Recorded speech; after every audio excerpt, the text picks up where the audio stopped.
If you tried to pay for something with a piece of paper, you might run into some trouble.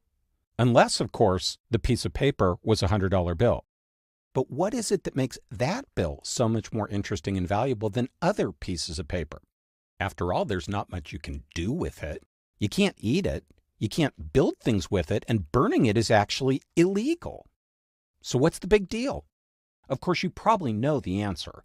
A $100 bill is printed by the government and designated as official currency, while other pieces of paper are not. But that's just what makes them legal. What makes a $100 bill valuable, on the other hand, is how many or few of them are around.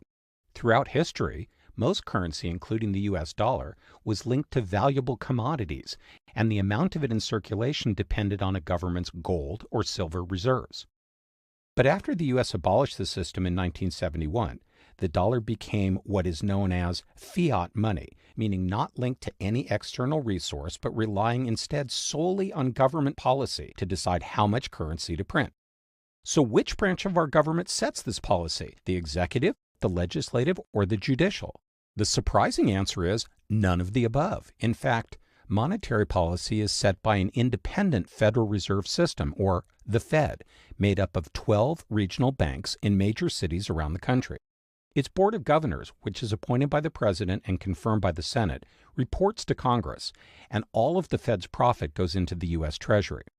But to keep the Fed from being influenced by the day-to-day vicissitudes of politics, it is not under the direct control of any branch of government.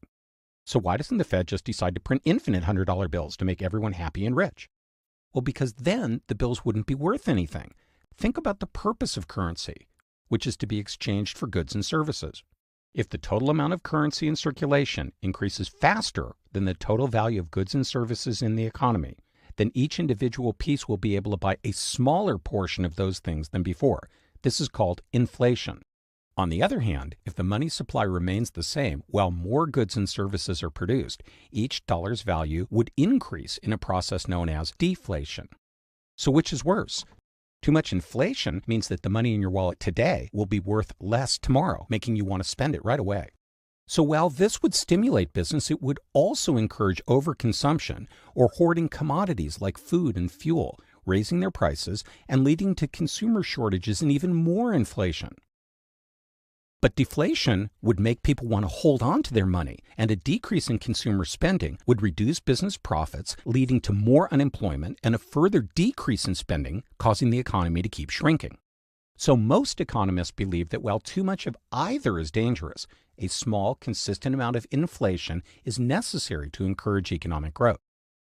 The Fed uses vast amount of economic data to determine how much currency should be in circulation, including previous rates of inflation, international trends, and the unemployment rate. Like in the story of Goldilocks, they need to get the numbers just right in order to stimulate growth and keep people employed without letting inflation reach disruptive levels. The Fed not only determines how much that paper in your wallet is worth, but also your chances of getting or keeping the job where